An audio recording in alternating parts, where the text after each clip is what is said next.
Et nous ouvrons la journée avec un autre Michel, Michel Vital Le Bossé. Décidément, l'archange ne peut pas avoir meilleur serviteur que toutes ces personnes que nous avons invitées avec Jean-Michel Mousset. Donc, on est vraiment frappé du sceau de l'archange. Et c'est tant mieux parce que c'est une grande force, c'est un grand principe sur lequel nous pouvons nous appuyer pour faire le travail de transmutation qui nous est demandé et qu'a brillamment exposé Michel Descendier hier soir lors de son analyse de l'année à venir. L'astrologie nous a donné des panneaux indicateurs qui vont nous permettre de travailler sur nous-mêmes et de tenter, parce que c'est vraiment une via dolorosa, tenter de s'élever. Alors, Michel Vital Le Bossé, moi je le connais depuis 30 ans. On ne s'est pas rencontrés, on s'est retrouvés. Et Michel Vital Le Bossé, en fait, c'est mon père spirituel, quelque part, et je le dis solennellement. C'est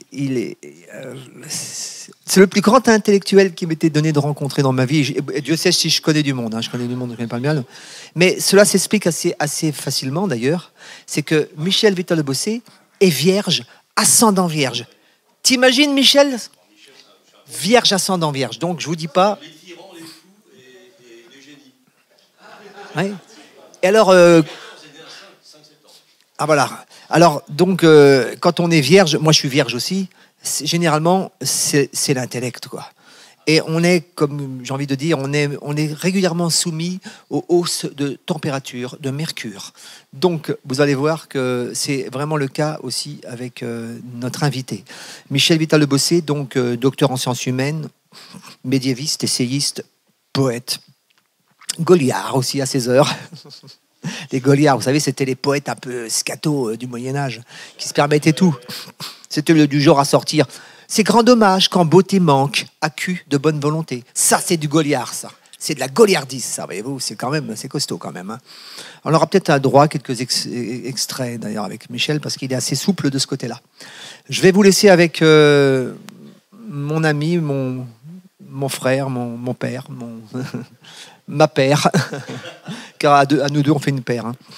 Et ma foi, 45 minutes, Michel... Je jalonne tout de suite parce que sinon, c'est un chien de traîneau. Hein. Après, il traverse la Sibérie. Hein. Donc, c'est 45 minutes et c'est 15 minutes d'échange avec le public. Et voilà. On aurait pu tenter l'inverse. Si j'avais dit l'inverse, je pense qu'on serait arrivé à ce résultat-là. Bon, je te laisse le micro parce qu'il faut que tu parles dans le micro, Michel. Tu resteras assis? Tu as besoin d'écrire sur quelque chose? Non. Non, parce que j'ai passé une tellement bonne nuit que j'ai pas envie du tout de faire un effort physique. Hein. C'était Mène de Biran, un philosophe, qui définissait la prise de conscience existentielle par la théorie de l'effort. Bon, ce matin, je serai un partisan du moindre effort et peut-être du droit à la paresse. Là, c'est Fourier. Bon, tout ceci pour dire, d'abord, je voulais remercier nos hôtes pour cet accueil absolument admirable. J'ai passé une nuit royale dans une chambre, alors absolument indescriptible, si c'était dans une grande pièce de littérature de Barbey d'Aurevilly, hein, le connétable des belles lettres. C'était vraiment une nuit admirable, où j'ai fait des rêves d'ailleurs. Et j'ai rêvé de Michel, l'astrologue d'hier, qui nous a fait une prestation, moi je dois avouer, qui m'a sidéré. Après, évidemment, mon petit frère, et lui c'est sacré, c'est parmi les êtres les plus précieux que j'ai dans ma vie. Il y a Laurent, Fanou, Alban, Louise, et je n'oublie pas Janine et Pascal. Ce sont des êtres que j'adore. Ils sont la chair de ma chair, pour reprendre une expression qui va peut-être nous mener à réfléchir sur la transsubstantiation et le mystère de l'Eucharistie. On parlait de l'oblation tout de suite. Alors, Laurent a fait hier une prestation, il était mort de trouille, mais ça c'est normal, tous les gens intelligents et talentueux, en général, ont peur. Les imbéciles, jamais. Imbakulu salata, ça veut dire celui qui parle et qui ne sait pas, n'est-ce pas, Michel? On échangeait quelques propos en aparté sur les gougnafiers, mais bon, je pense qu'actuellement, on est vraiment au royaume de cette population-là, intellectuellement, y compris sur les planches. Alors, je voulais rendre aussi un hommage à mes ancêtres, vendéens, par ma mère, je suis vendéen par ma mère, qui se sont fait massacrer, effectivement, pour cette liberté que certains ne semblent pas apprécier plus qu'outre mesure, car ils sont souvent séduits par les sirènes, hein, comme Ulysse, par les sirènes, finalement, d'idéologies qui parfois sont liberticides. En l'occurrence, vous avez ici, avec le procès unique des Templiers, et je vais vous en parler dans le détail, ce qui a été, on peut dire, l'abolition de l'intelligence et du grand mysticisme qui pouvait éclairer de sa lumière, ex oriente lux, venant de l'Orient et de l'Occident, effectivement, les deux cultures. Car en fait, la question m'a été posée hier par j'avais un voisin de chaise qui m'a dit, mais chevaliers d'Orient et d'Occident, ben, je dis oui, ils sont indissociables.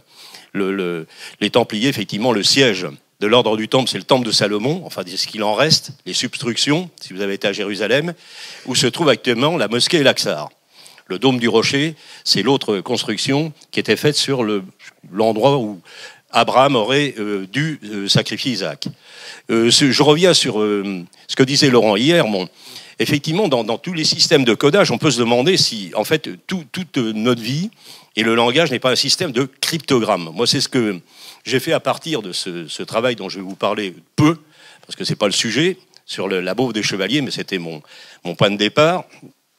En fait, beaucoup d'éléments sont cryptés dans le langage. Je me souviens, dans une émission de Bunel, vous savez, la grande librairie, était passé un soir un personnage étonnant qui a fait un décodage de toutes les périodes clés de l'histoire à partir des anagrammes.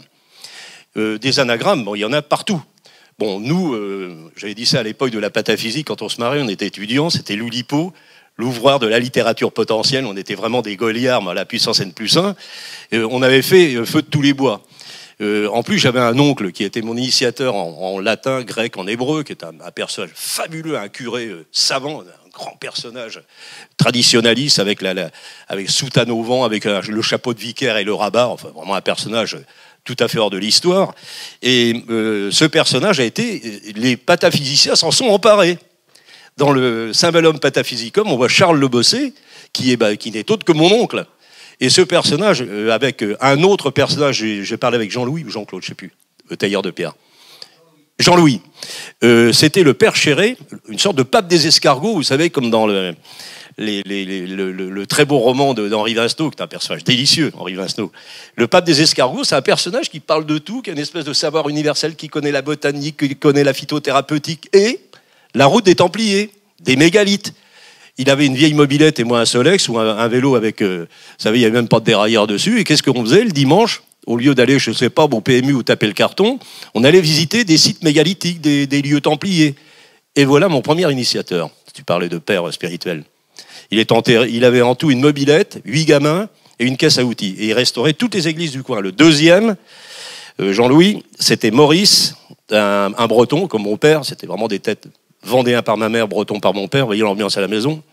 Donc, oui, c'était pas triste du tout. Il y avait toujours un événement à l'ordre du jour. Et lui, c'était le bois. Et il a laissé juste une signature derrière un crucifix qui se trouve près de l'abbaye Saint-Martin de Cé dans l'Orne. Alors, cette histoire des Templiers, comment y suis-je venu? J'y suis venu par le personnage dont je vous parlais, qui travaillait, qui bricolait avec mon père. Ils étaient en train de construire une grille pour l'entrée de la ferme. Enfin, et il me sort un bouquin rouge. Vous savez, les collections, un livre pour un magazine. C'était donc l'Ordre des Templiers. Alors, il faut que je retrouve le livre. Donc, les Templiers sont parmi nous, de Gérard de Sède.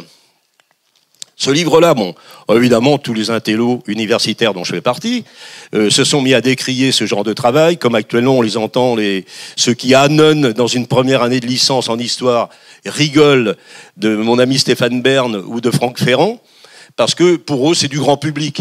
Je voudrais qu'ils aient déjà le tiers de leur connaissance avant simplement de la ramener. Excusez-moi, là, je suis un peu dur, mais ça me fatigue un peu de temps en temps d'entendre des discours d'arrosoirs vides qui veulent remplir des vases vides. Et donc, les Templiers sont parmi nous. C'est une histoire extraordinaire, écrite par Gérard de Sède, que j'ai très bien connu. On allait à la pêche à la sauterelle, tenez-vous bien. Sauterelle noyée, on allait du côté de l'Avlanais, c'est-à-dire d'une deuxième énigme qui a, on peut dire, défrayé la chronique, c'est celle des 3 curés, notamment de Béranger-Saunière, à Rennes-le-Château. Bon, ça, c'est un sujet, si vous me lancez là-dessus, on en prend pour la semaine. Et Gérard de Sède, un jour, va arriver chez lui un personnage édenté. Bon, les sans-dents, ça fait... Faut pas trop parler de ça. Un personnage édenté, emphysémique, avec un béret crapoteux, qui cherchait du boulot. Et en fait, il a été viré du château de Gisors, dans le Vexin, qui fut le château de Guillaume le Roux, donc la descendance de Guillaume, et surtout un fief des Templiers au bord de l'Epte. Le traité de Sainte-Claire-sur-Epte, c'est 911. C'est ce qui donnera à Rollon, Rolf, le grand-père de Guillaume le Conquérant, la Normandie. Vous voyez, on est sur un fief intéressant. Et donc, ce personnage avait été viré, vous savez pourquoi? Parce qu'il avait fait une galerie absolument extraordinaire sous la tour dite du prisonnier, la tour de l'archive. Il y a une tour centrale avec une enceinte en forme palissade. Et lui, il a creusé parce que pour lui, le trésor des Templiers était là. Alors, si vous avez quelques curiosités tout à l'heure, c'est un livre où il y a des planches, alors que les autres, il n'y en a pas. C'est intéressant de voir comment a commencé cette aventure. Moi, j'avais 12-13 ans, hein, et j'y suis allé. J'ai connu Roger Lemoine, je l'ai amené un litre de rouge parce qu'il avait une tendance à avoir un trou sous le nez et à s'en occuper, comme on dit, à l'hospice, et j'ai obtenu beaucoup de renseignements. Et Gérard de Sète, je l'ai rencontré plus tardivement, c'était donc à Rennes-le-Château lors d'une conférence qu'il faisait sur l'histoire de Béranger-Saunière, vous savez, 93 heures, Béranger-Saunière, qui avait une amante qui s'appelait Emma Calvé, qui était la copine de Georgette Leblanc, c'est-à-dire la sœur de Maurice Leblanc, le célèbre auteur, le père d'Arsène Lupin.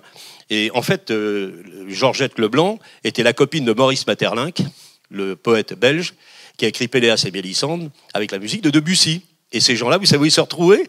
Ils étaient amants, mais en position qui était tout à fait licite, à l'abbaye de Fontevraud. C'était là-bas qu'il coulait des jours heureux, il y avait des nuits tout à fait resplendissantes. Alors donc, Gisors, je suis attaqué par une mouche. Ça, j'espère que ça ne va pas faire comme pour Lord Carnarvon et puis le trésor de Toutankhamon, parce que... Alors... Tu parlais de cryptogramme hier, il en est un, bon vous voyez, là je suis encore dans la relativité restreinte, il en est un de cryptogramme, c'est le fameux carré magique. Sator, malheureusement j'en ai pas, vous imaginez dans l'espace, hein, je vais pas l'écrire, Sator, arepo, tenet, opera, rotas. Ça ne veut pas dire grand-chose en latin, le laboureur tient les manchons de sa charrue, rotas, bon. Vous pouvez le lire dans tous les sens, hein. Et si vous... Ténéré en latin, ça veut dire tenir. Si vous prenez l'axe vertical et l'axe horizontal, ça vous donne tenet, il tient. Et c'est une clé.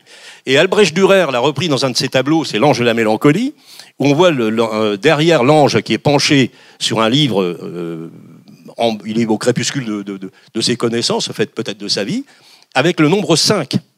Alors le chiffre 5, c'est le pentagramme, mais c'est aussi l'étoile à 5 branches.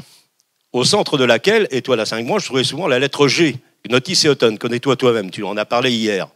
Le Gnotisséoton, c'est en fait ce qui nous emmène effectivement à l'homme parfait, Léonard de Vinci. Hein, la disposition. Et jusqu'à la pub pour Manpower, ça va jusque-là. Donc ce cryptogramme, c'est tout ça pour rendre un hommage à mon petit Laurent qui est ici, que j'adore. Hier, il a effectivement fait des montages assez étonnants par, comment dirais-je, ce qu'on appelle le libre associationnisme, à la fois des signes qui portent du sens, des lettres, des mots et du sens. Bon.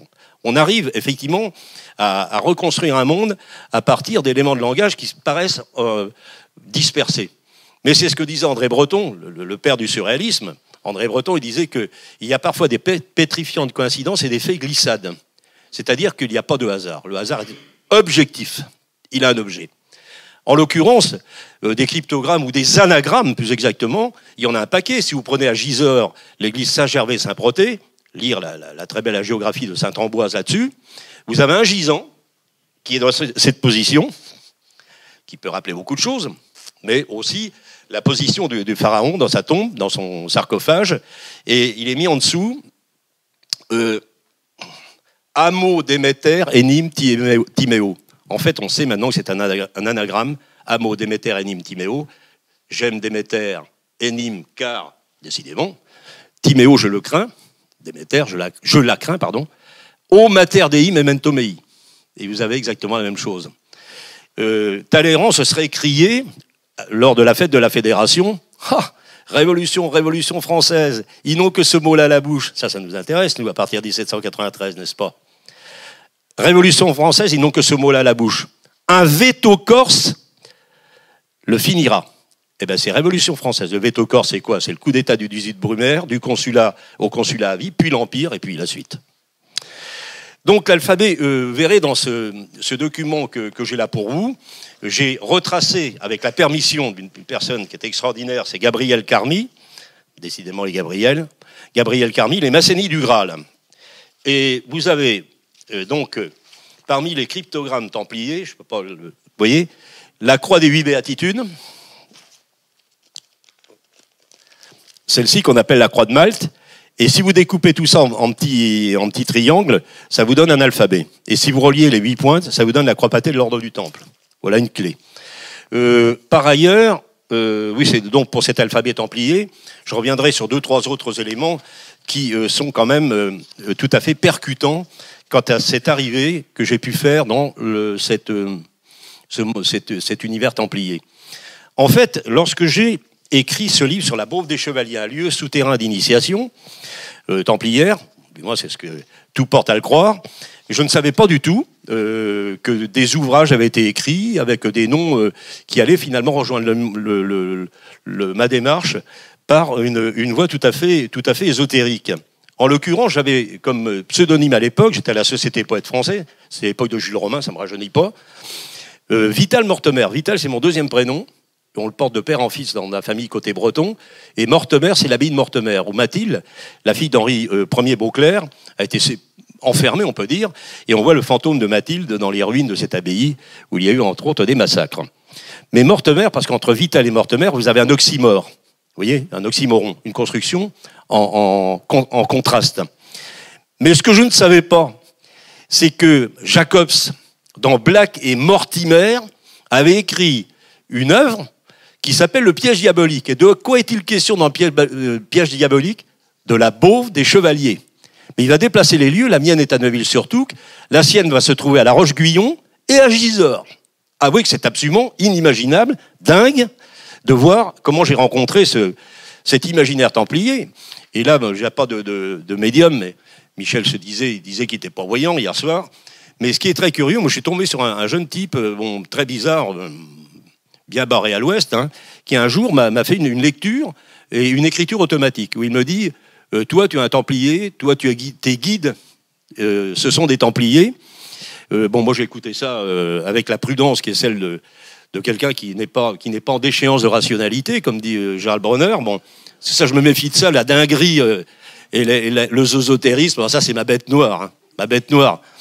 Donc j'ai écouté ça, mais je me suis dit, mais comment se fait-il que? Et la suite, bon, on pourra en parler longuement. Voilà. Et puis le dernier point, puisque tout à l'heure je parlais de Lancelot, côté paternel, ma grand-mère s'appelait Marie Benèche. Alors les Benèche, c'est pas rien du tout. J'ai encore des cousins, dont un cousin très érudit, Roland, qui est à Laval. Laval, c'est un palindrome, hein, ça se lit dans les deux sens, Laval. Hein. Ça, c'est pour Laurent. Et en fait, cette famille des Benèche, c'est une famille médiévale qui était chargée à la fête de ce qu'on appelait les rameaux Pâques, ça s'appelait comme ça, hein, d'aller à la cour des ducs du Mans, donc les sieurs de la Benèche, guidés par le prévôt d'armes, allaient à la cour des ducs du Mans, briser leur lance en signe d'allégeance. Vous avez pu remarquer que dans le rituel d'inhumation de la reine d'Angleterre, il y a une baguette qui était brisée en signe de changement d'équipe. Ah oui que c'est pas rien. Et les briseurs de lance à la cour des ducs du Mans, les Benèche, les sieurs de la Benèche, criaient les Benèche à la cour. Et c'est un endroit où on pratique un culte qui est celui de Saint Frimbault, Frambaldous de la Caillot, le porteur de lance de Framé, qui serait le prototype d'An-Chrétien de Troyes, je vous en reparlerai à la fin, Lancelot du porteur de lance, c'est-à-dire de celui qui fut moine chevalier à l'origine, quant à son modèle type d'inspiration, Saint Frimbault, pour devenir Lancelot, le meilleur chevalier du monde, hein, le chevalier à la charrette, vous voyez ce que je vais dire en fin de parcours, qui finalement va aller vaincre dans le royaume des morts Méléagant, le fils de Baudemagur, roi de Gore, pour ramener la reine Guenièvre enlevée à l'Ascension à la cour d'Arthur, c'est-à-dire au royaume de l'ogre. Voilà, en préambule, quelques éléments. Alors, si vous voulez, moi je suis forcé, je reprends mes textes parce que je me connais, j'ai une tendance à la vélocité, et si je ne suis pas pas des yeux de chair quand même, bon, des yeux inspirés si possible, je suis forcé d'avoir un texte. Donc le 18 mars, c'est incroyable, hein, le 18 mars 1314, le temps était clair, le soleil baignait dans la lumière, d'un printemps naissant. Un vent frais courant sur la Seine faisait clapoter doucement, et je crois que je me suis trompé de texte d'ailleurs. Vous savez pourquoi je vous dis ça? Parce que je vais être trop long avec celui-là. Alors, et je suis harcelé par une mouche. Pardonnez-moi parce que j'ai un doute sur moi-même. Et ça peut être éclairant aussi. Hein. Donc, un vent frais courait sur la Seine, la faisant clapoter doucement contre la langue de sable qui terminait l'aval de l'île de la Cité. Vous savez, l'île de la Cité, c'est l'île aux Juifs, près de la statue d'Henri IV. À l'heure de Vêpres, une charrette grinçante, cahotant sur les pavés inégaux de la rue centrale de l'île, s'arrêta à l'endroit où se trouve aujourd'hui le Pont Neuf, la statue d'Henri IV. 2 hommes barbus, hâves, les traits tirés. Oh. Franchement, ça se fait pas. Hein. Donc, 2 hommes barbus, vêtus d'une longue robe jaune et ligotée, descendirent, aidés par des soldats. La foule se pressait sur la berge de l'île, quelques insultes jaillirent, mais bientôt le silence se fit. Alors, pardonnez-moi une toute petite seconde, parce que... Voilà, qu'est-ce que j'ai fait, moi, de... Qu'as-tu fait? Je vous prends une seconde, parce que j'ai peur d'être trop long.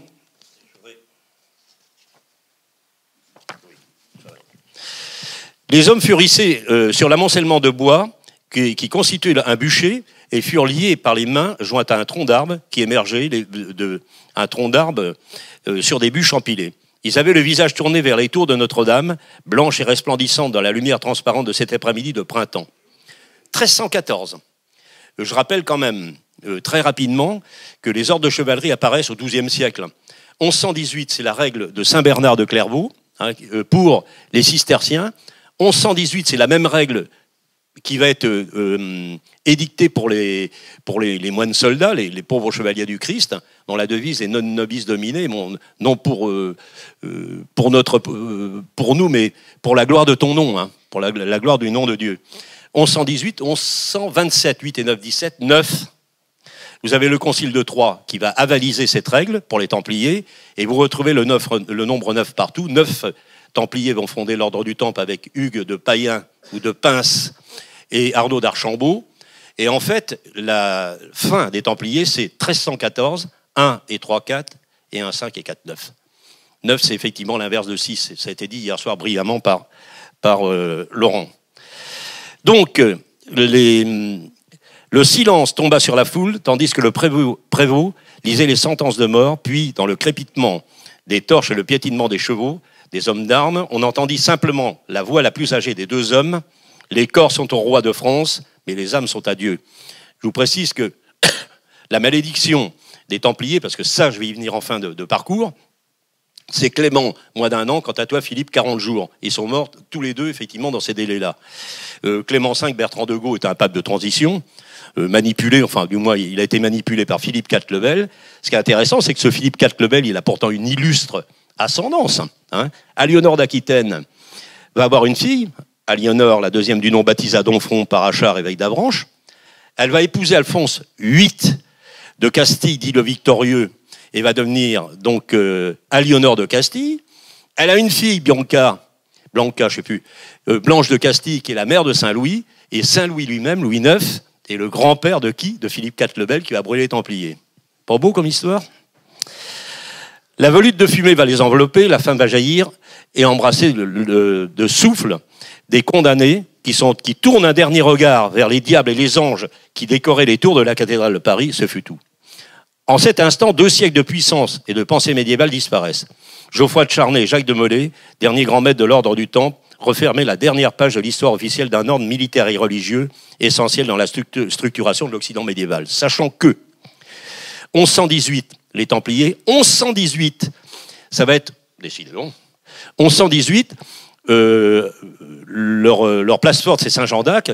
Les chevaliers allemands de Notre-Dame vont devenir les chevaliers teutoniques. Et avant 1090, disons, sur les lieux, si vous connaissez Jérusalem, vous voyez la place Mouristan, le sépulcre. Après, on descend sur le mur dit des Lamentations. En fait, c'est là que sont installés les hospitaliers de Saint-Jean de Jérusalem, qui vont devenir les chevaliers de Malte. Bon. Les hospitaliers de Saint-Jean de Jérusalem existent toujours. L'ordre de Malte existe toujours. C'est un ordre souverain qui a une ambassade sur le mont Aventin, c'est-à-dire qui est reconnu par le Vatican. Et il y a aussi des tiers-ordres. Moi, j'étais approché pour être entré dans l'ordre des hospitaliers de Saint-Lazare, mais bon, j'ai assez de travail comme ça. Il faut faire les choses une par une, mais les faire correctement. Pourtant, tout avait commencé dans la lumière des matins de Jérusalem, reconquise par Godefroy de Bouillon. En ce début de XIIe siècle, les petits nobliers aux seigneurs, nombreux et moustillés par les querelles incessantes, avaient tourné leurs énergies, non plus vers de multiples guerres et bagarres, mais vers un objectif structurant fourni par le pape Urbain II, qui se débarrassait ainsi, dans son appel de Clermont-Ferrand, en 1095, des purements des petits seigneurs médiévaux, en les lançant vers la délivrance des terres saintes. Dans la Jérusalem reconquise, en 1099, Godefroy de Bouillon se prit à rêver des grands exploits de son prétendu ancêtre, le Lorrain Garin, c'est-à-dire Lohengrin, en fait, Garin de Montglane, Lohengrin, c'est-à-dire un descendant de Galade et de Lancelot. Godefroy de Bouillon était fasciné par le fameux Perceval qu'avait décrit le poète de son pays chrétien de Troyes, Perceval Parsifal, le héros parfait devenu roi du Graal, que l'on retrouve dans le Parsifal de Wolfram von Eichenbach, pardonnez-moi, sur lequel j'écris bon nombre d'articles, et dans le Parsifal de Wolfram von Eichenbach, qui va inspirer le Parsifal de Wagner, il y a un personnage central, c'est Klingsor. Et Klingsor, c'est le maudit. Il est lisse entre les jambes, il était castré. Tout ça parce qu'il avait couché avec la femme il avait couché avec une femme qui n'était pas la sienne.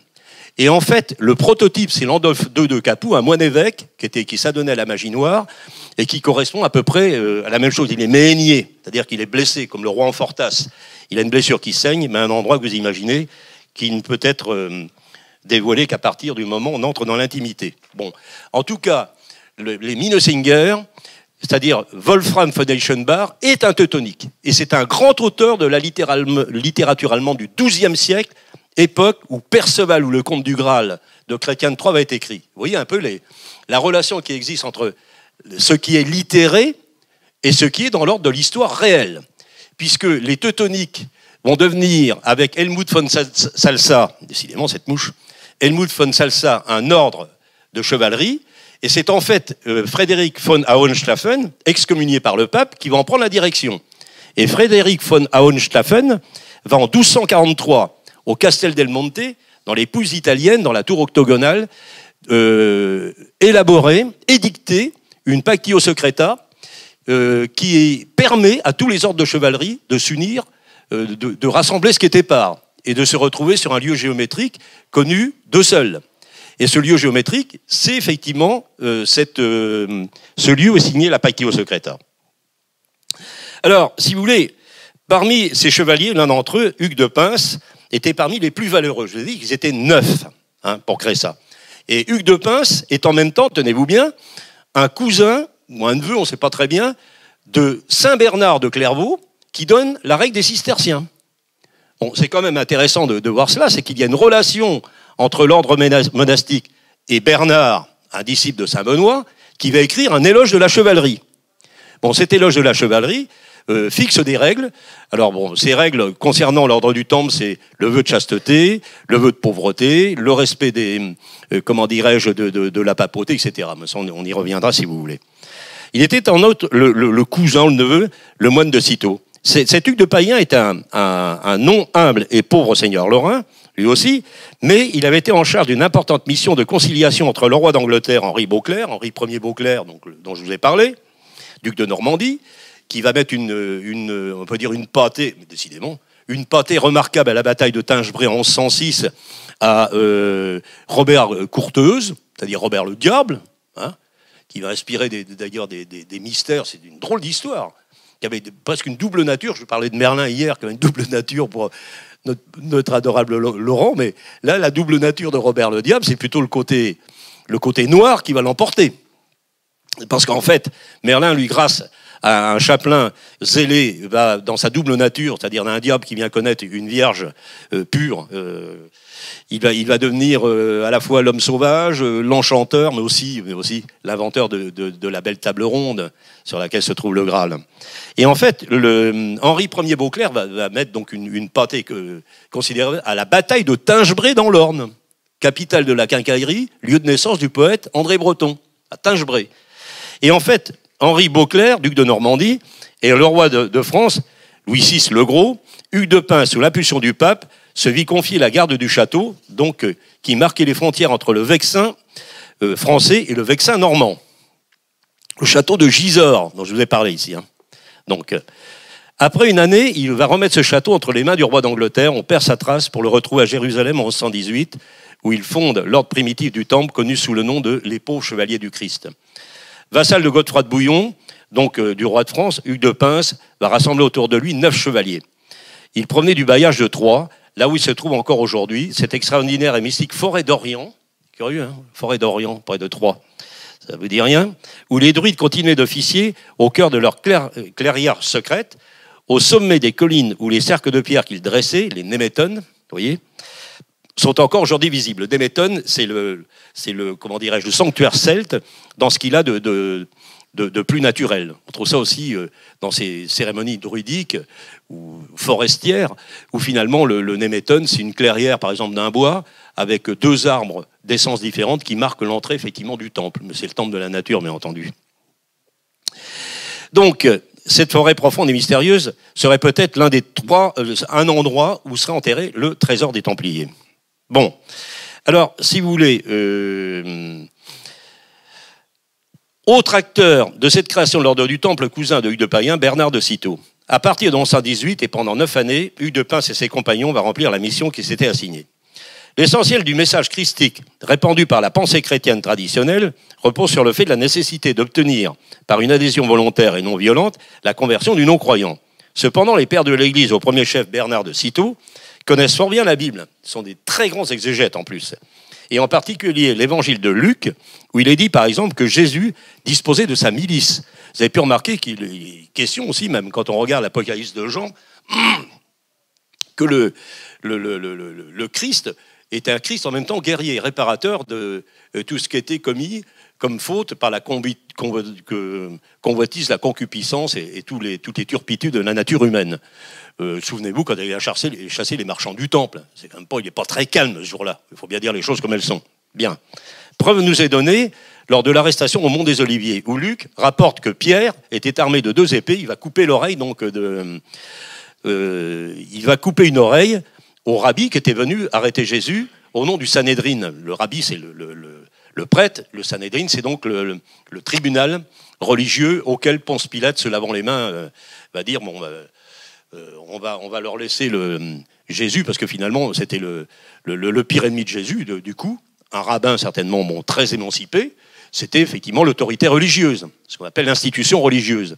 Et dans la tradition juive, vous remarquerez une chose, c'est que les grands prophètes, il y en a 3, et les autres, c'est les petits prophètes, ceux qui viennent d'Éphraïm, c'est-à-dire du nord, et non pas de Juda, c'est-à-dire d'Israël, qu'une ville qui pose problème dans la mystique juive. Ces 3 prophètes interviennent toujours lorsque l'institution religieuse et royale est en train de péricliter. C'est comme ça que ça se passe. C'est comme ça que ça se passe. Et en fait, là, il y a comme une apparition, à travers le Nabbi, de ce qui, à la voix de l'Iptel et du Nifal, la voix passive et la voix active, va donner une prophétie. Bon, voilà.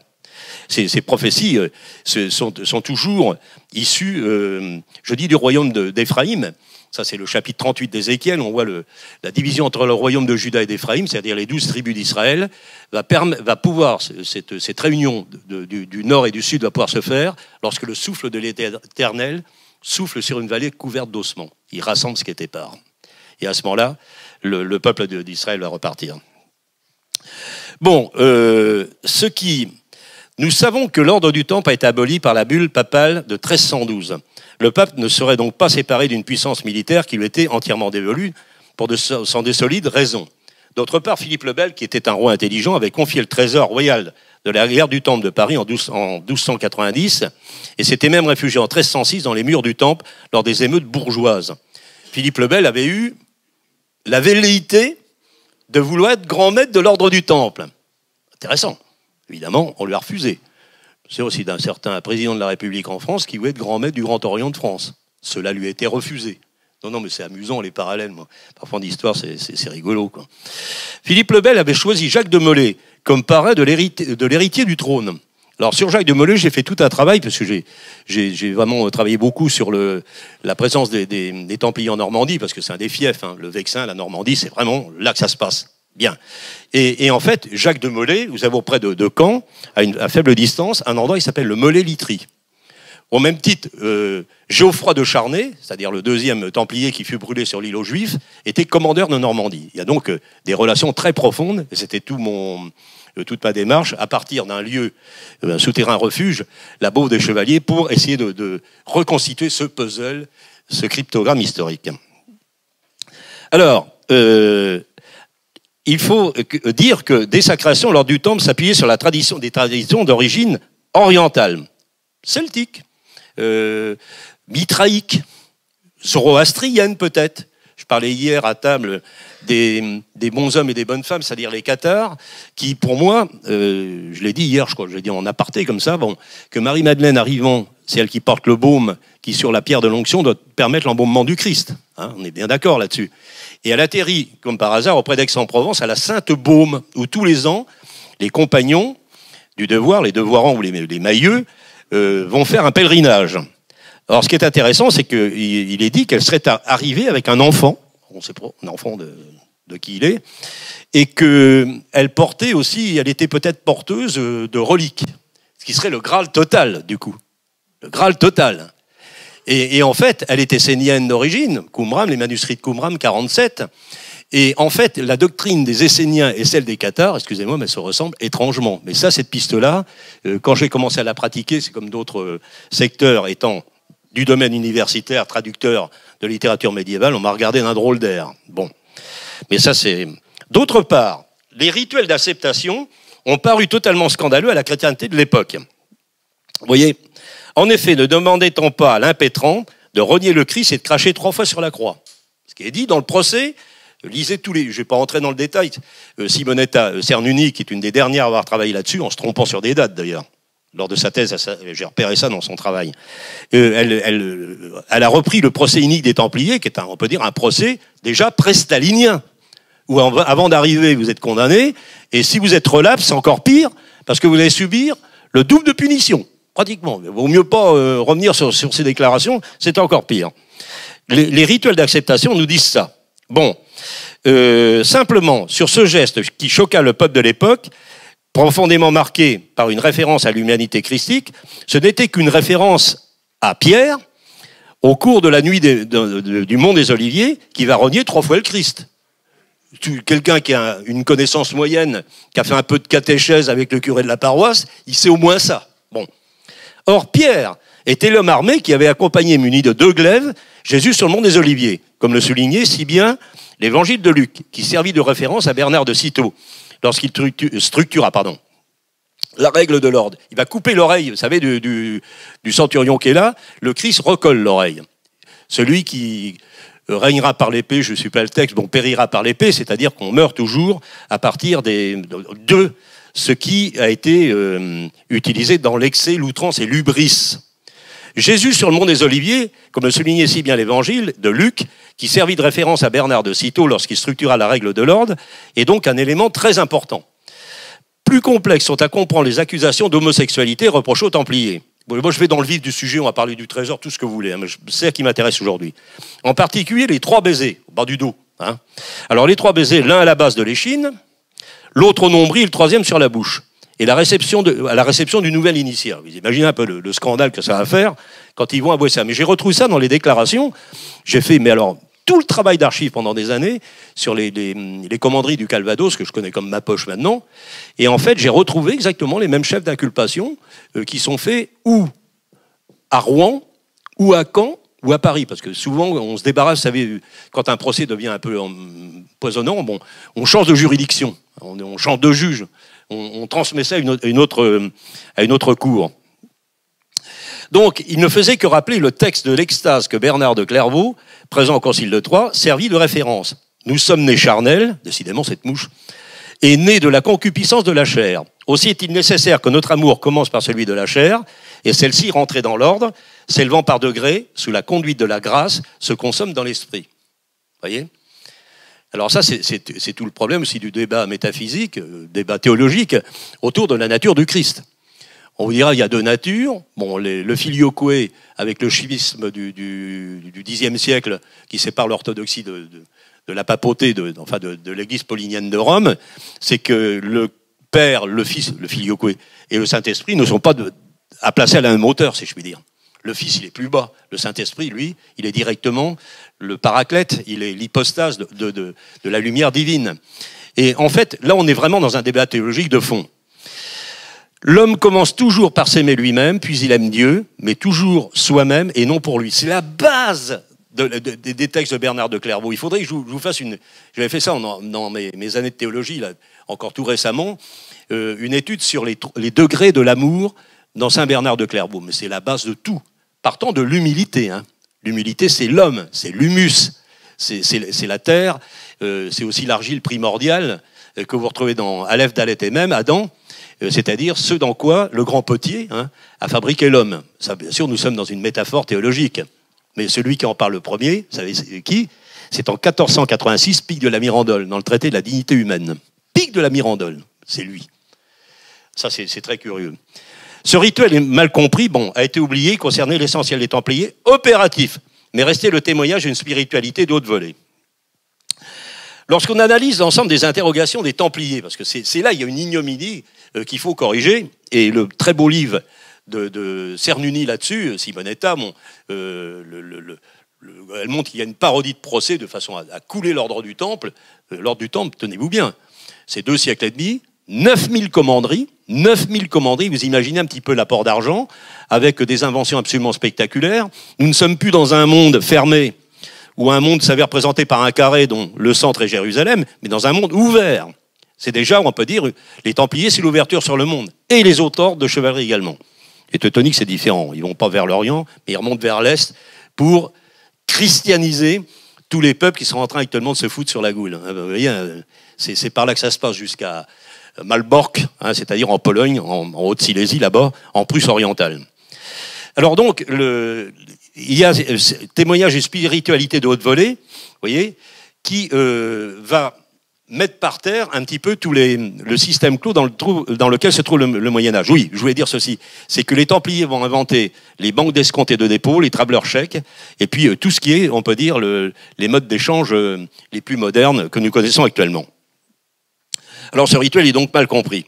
Si on analyse cette dimension spirituelle, on peut constater qu'il existe une cohérence avec l'ensemble des textes bibliques, et n'en déplaise à René Guénon, avec la symbolique de la croix, fort peu de relations avec les bases mystiques chiites de la forest d'Al-Alamout et la secte du vieux de la montagne, le groupe d'Hassan, qui va donner Assas, pas simplement ceux, parce que alors là, il faut voir aussi tout ce qu'on a entendu là-dessus comme conneries, et comme à savoir que les assassins sont fument du hashish ou mangent du hashish pour aller combattre. Bon, c'est pas ça du tout. Assassin, ça veut dire les veilleurs. Or, les veilleurs du temple correspondent bien dans la tradition de la chevalerie arabe, qui, à la Pactio Secreta du Castel del Monte 1243, avec l'ordre de Calatrava à l'Espagne, les Templiers, les Hospitaliers, l'ordre portugais aussi, parce qu'il y a une survivance portugaise, les Teutoniques, je ne sais pas si j'en ai oublié, que ces hommes du vieux de la montagne, ça va inspirer Ben Laden aussi, c'est pas ce qu'il y a de mieux dans l'affaire. Enfin bon, le vieux de la montagne. Mais en fait, les assassins de Hassan as-Sabah, de Cheikh El-Jebel, c'est une secte initiatique aussi, secte au sens initial du terme. J'avais tout de suite un document, voilà. Et d'ailleurs, ce qui est très curieux, quand on regarde de près, moi j'avais fait ce travail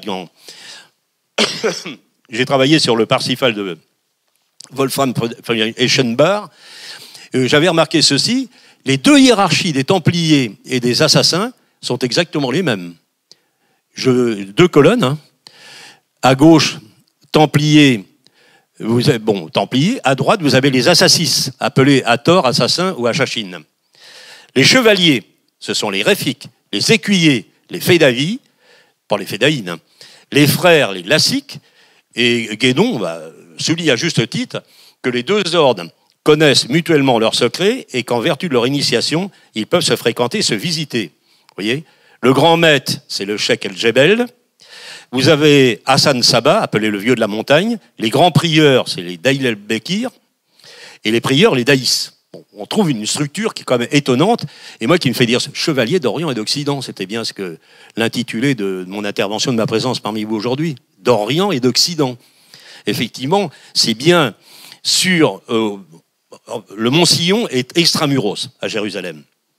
Jérusalem, vous imaginez en carré, vous avez, moi je suis ici, porte de Jaffa, en face c'est la porte d'Hérode sur la vallée du Cédron avec la fontaine qui est dans le bas là, où le Christ guérissait les aveugles. Ensuite le mont des Oliviers. Bon, à gauche la porte de Damas, la porte des Arabes.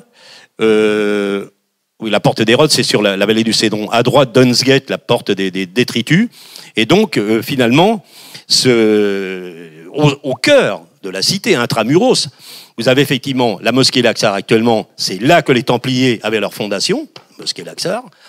Le dôme du Rocher, je laisse de côté. Et les Hospitaliers étaient sur le Saint-Sépulcre. Voilà exactement. Et les Teutoniques étaient à Saint-Jean d'Acre, à Caux actuellement en Israël, bon, qui a été détruite effectivement lors de la reconquête par les Arabes. Sachant aussi, j'ai oublié de le dire tout à l'heure, et ça nous concerne au plus haut niveau, que le deuxième grand maître de l'ordre du Temple, c'est Robert de Craon. Craon, c'est dans la Mayenne, on y est allé bon, quand on avait fait le circuit. Alors c'est là, il y a la basilique d'Évron avec 2 gouttes de lait de la Sainte Vierge, et puis auprès de Craon, il y a Lactalis. Imaginez le commis de situation. Bon, oui, ceux qui seraient en manque à la basilique de l'Épine, où se trouvent 2 gouttes de lait de la Sainte Vierge, peuvent aller à Craon, c'est Lactalis. Mais cela dit, Robert de Craon, deuxième grand maître de l'ordre du Temple, a financé entièrement une campagne, la deuxième croisade, 1147-1149, qui est partie sous le prêche de Bernard de Clairvaux, basilique de Vézelay. C'est un bide monumental. Et c'est là que d'ailleurs que Aliénor d'Aquitaine, petite fille de Guillaume IX d'Aquitaine, comte de Poitiers, le célèbre troubadour, puisque Aliénor de Châtellerault a été inhumée à l'abbaye du Nieul-sur-Autise, à côté. Hein. En fait, Aliénor d'Aquitaine va se séparer de Louis VII, qui est plus confiant en dévotion que dans son devoir conjugal. Hein. Bon, par contre, parce que Aliénor d'Aquitaine, c'est une santé, c'est une nature. Bon, elle va vivre jusqu'à 80 ans, elle aura 11 gamins, et croyez-moi que les amants font l'objet de ce que les poétesses d'amour, les Trobairitz à l'époque, appelaient la sague, c'est-à-dire que l'amant, s'il faisait pas le poids au lit, elle était virée et remplacée par un autre. Voilà, ça s'appelle la sague. Hein. Vous ferez un peu de sémantique, vous verrez, vous comprendrez tout de suite ce que ça veut dire.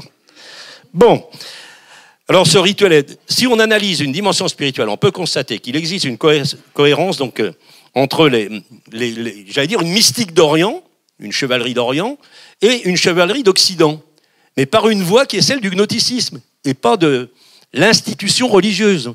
La gnose, Gnotis et Auton, je parlais tout à l'heure, la gnose, c'est une connaissance qui est acquise par une voie initiatique, mais une voie progressive. Ce n'est pas une...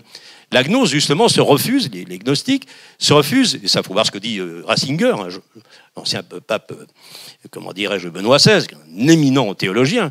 La gnose, en fait, c'est une voie qui se sépare de la doxa et du dogme. C'est une voie qui est intérieure et qui procède d'une démarche progressive de connaissance des secrets à travers les rituels, à travers les épreuves et aussi à travers le décryptage des éléments mystiques qui sont proposés à l'intelligence de l'homme. Il ne faut pas négliger quelques influences soufis. Alors ça, c'est intéressant. Ah oui, j'ai plus que 5 minutes. C'est pour vrai. Alors là, il faut que je fasse ça. Un séance soufi. Alors, bon, du coup, parce que là, il faut quand même que je vienne au nombre 9, non? J'ai le temps? Alors, j'ai 2 choses quand même. Alors, procédé templier. Donc, ce procédé templier avec toute l'histoire du trésor des Templiers, disparition. Mais il y a une branche qui va subsister. C'est la branche qui subsiste, c'est celle qui passe par le Portugal. Ça, je n'ai pas le temps de m'étendre. En ce qui concerne la malédiction des Templiers, vous pouvez remarquer que le dernier qui est mort sur le carré, sur le carreau de l'ordre du Temple, c'est Louis XVII. Et c'est la fin de la dynastie des Capet, en quelque sorte. Alors moi, dans ce livre, vous voyez qu'il y a un succès de pilonnage. J'avais 24 ans quand j'ai écrit ça, il y a 2 tomes qui m'ont valu j'étais voué aux gémonies et j'ai subi les attaques des rationalistes et des positivistes universitaires. On en parlait hier, Jean-Louis. Hein. À l'époque, si tu n'étais pas marxo-freudien, tu étais de toute façon condamné à disparaître. Alors, moi j'avais fait si je retrouve la page évidemment, tout un travail sur le nombre 539. Alors voilà, je crois que c'est par là. Hein. 539, non c'est pas là, mais encore mieux. Je vais finir par le retrouver. Pardonnez-moi, mais je fais les choses un petit peu à la hâte ce matin. Alors en gros, on mis ça de côté. Voilà. russe, c'est pour ça. Excusez-moi, parce que là, je suis en train de... Nombre 7, je laisse. T'inquiète pas, il y aura des prolongations. Oui. On est sûr. Alors voilà, je voudrais... Alors, je vais laisser tomber les lettres et je vais aller aux chiffres. Voilà, ça t'aura écouté les opérateurs. Ce matin, je n'arrive pas à me retrouver. C'est comme ça, curieux cette affaire. Pratique de sorcellerie, c'est pour ça du tout. Bon, enfin, toujours est-il. Oui. J'aurais été bien inspiré de vérifier avant. Bon, la matière a peur du vide. Alors, ce que je vais faire très rapidement, c'est ce qui pourrait être une conclusion, parce que je me joindrai à vous très volontairement, en ce qui concerne la Grande Vendée. Là. Le projet oui, ça ne pose aucun problème. Moi, je suis dans l'âme, et j'ai retrouvé, d'ailleurs, c'est grâce à Laurent qui m'a donné certainement l'énergie de faire cette démarche. J'ai retrouvé toute ma famille, et croyez-moi qu'ici, elle est bien présente. Alors, le chevalier de Charette, alors très rapidement, parce que là, je vais pouvoir atterrir, sur les nombres, on verra, hein, le temps que je retrouve la page. Oui, mais d'accord. Comme ça, j'aurai le temps de trouver la page. C'est très curieux ce matin, ça se dérobe. Bon. Toujours est-il que Chrétien de Troyes, c'est appelé le païen de Mézeray. 45 bornes de Troyes, il vient à la cour d'Aliénor, oui, Aliénor d'Aquitaine, il y a sa fille, Marie de Champagne, du premier lit. Marie de Champagne va commander, lorsqu'elle va descendre avec la cour d'Aliénor et d'Henri II Plantagenet à Domfront dans l'Orne, c'est-à-dire sur les marges de Gaule et de Petite-Bretagne, en fait, Marie de Champagne va commander à Chrétien de Troyes, un juif converti, ce qui va donner les romans de la table ronde. Quels sont-ils? Le premier, Lancelot le chevalier à la charrette. Le deuxième, c'est Yvain le chevalier au lion. Troisième, c'est Cligès ou la fosse morte. Le quatrième, c'est Érec Hénide. Et le dernier, alors ça, c'est Philippe de Champagne, c'est Perceval ou le comte du Graal. Vous voyez que là, nous sommes bien dans le sujet. Alors, s'il est vrai que la prudence en matière de recherche nous invite à ce que le sociologue Max Weber appelait les ajustements de possibilités objectives, le vieil adage « comparaison n'est pas raison » ne nous interdit pas le rapprochement des figures de l'histoire de la légende et de la légende qui nous semble devoir être soumise à l'analyse des rapports de causalité analogiques. Et là, Jean-Michel, il y a quelque chose concernant la Vendée, alors là, qui m'a titillé depuis longtemps, et c'était Xavier Dumoulin, lorsque nous avions visité le musée en 3D de la Chaboterie, auquel j'avais soumis cette intuition. À savoir, existe-t-il, en gros, la problématique, une relation entre le chevalier à la charrette, Lancelot, le valet de trèfle, et le chevalier de charrette, au blanc plumé, qui est le héros ascensionnel dont tu m'as rendu un hommage particulier hier qui m'a touché, ce héros ascensionnel qui va mener la Vendée au combat et sauver l'honneur de la Vendée, au nom du dieu, de son dieu, de son roi.